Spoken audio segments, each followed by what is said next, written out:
દરેક નીતિની સામે કાયદાની રીતે ઊભો રહેતો SSK ન્યૂઝ ચેનલ।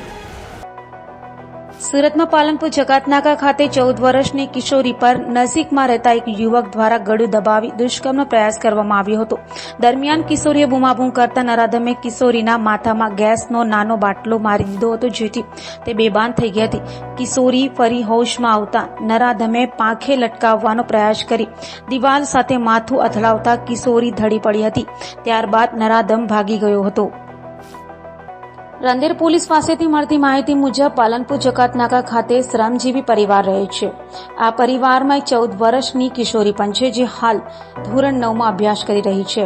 તો 19મી જૂનના રોજ સવારે કિશોરીને પિતા સ્કૂલે મૂકી આવ્યા હતા। ત્યારબાદ બપોરે કિશોરી ઘરે આવી હતી। દરમિયાન કિશોરી ઘરે એકલી હતી અને પોતાનું સ્કૂલનું હોમવર્ક કરી રહી હતી, ત્યારે નરાધમ યુવકે ઘરમાં પ્રવેશી કિશોરી સાથે બળજબરી કરી હતી। આ અંગે પીડિતાના પિતાએ જણાવ્યું હતું કે મારી દીકરી એકલી ઘરે હતી, ત્યારે નજીકમાં જ રહેતો યુવક ઘરે આવ્યો હતો।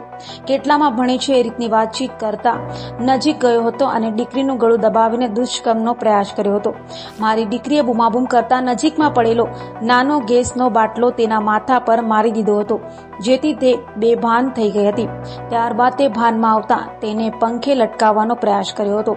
વધુમાં જણાવ્યું હતું કે દીકરીને પંખે લટકાવવાનો પ્રયાસ કરતા પ્રતિકાર કર્યો હતો, જેથી તેનું માથું દિવાલ સાથે અથડાવ્યું હતું, જેમાં તે ફરી બેભાન થઈ ગઈ હતી।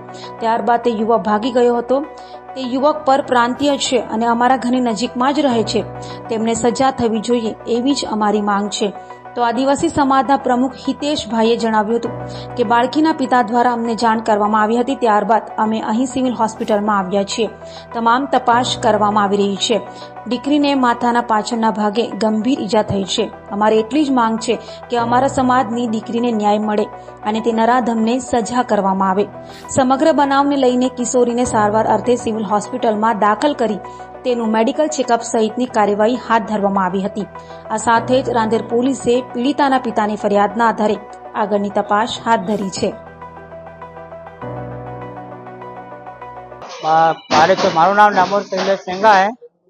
પાલનપુર જગાતનાકા અંબિકા જગાડા છોકરીની અંદર રહું છું અને કાલે મેં મારી છોકરીને સવારે 8 વાગે સ્કૂલે મૂકીને કામ પર જતો રહેતો અને 1 વાગે મારી છોકરી આવી। તો 1 વાગે પછી મારી છોકરી ત્યાં લેસન કરતી હતી। તો એ લોકો ધીરે ધીરે આવ્યા, કયા ધોરણો ભણે, આ કરે તે કરે એમ કરીને પછી એને ગળામાં દબાવી દીધી। પછી એને બલાત્કાર કરવાની કોશિશ કરીને મારી છોકરી બમાબમ કરી।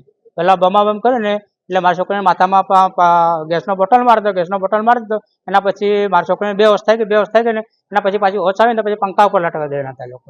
સામેવાળા ઈસમો કોણ હતા? દયાભાઈ હતા।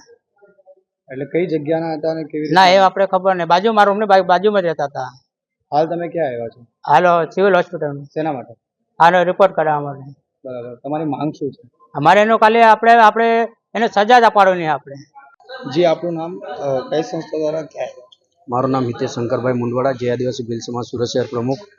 હાલ અમે સુરત સિવિલ હોસ્પિટલ ખાતે અમને જાણ મળી હતી કે સમાજની દીકરીને કોઈક નરાધમે ઘરની નજીક આવીને જે બળાત્કારની છેડતી કરવાની જે કોશિશ કરી છે અને એના પરિવારના પિતા થકી જાણવા મળ્યું કે છોકરીને પહેલાં ગળું દબાવવામાં આવ્યું છે, એના માથા પર ગેસનો બાટલો મારવામાં આવ્યો છે અને બાળ પકડીને દિવાલ પર માથું આમ ઢીક મૂકીને જેવું ઘસાડવામાં આવ્યું છે। એટલે અહીં સિવિલ હોસ્પિટલ અમે સીઓમ ઓફિસ પર અહીંયા બતાવીને એની કાયદેસરની તપાસ કરાવીએ છીએ કે એને પર બળાત્કારથી કે છેડતી થઈ કે નથી એ બાબતે, અને પરિવારને પૂરેપૂરો ન્યાય અપાવીએ એ ન્યાય ખાતર અમે અહીંયા સિવિલ હોસ્પિટલ। દરેક નીતિની સામે કાયદાની રીતે ઊભો રહેતો SSK ન્યૂઝ ચેનલ।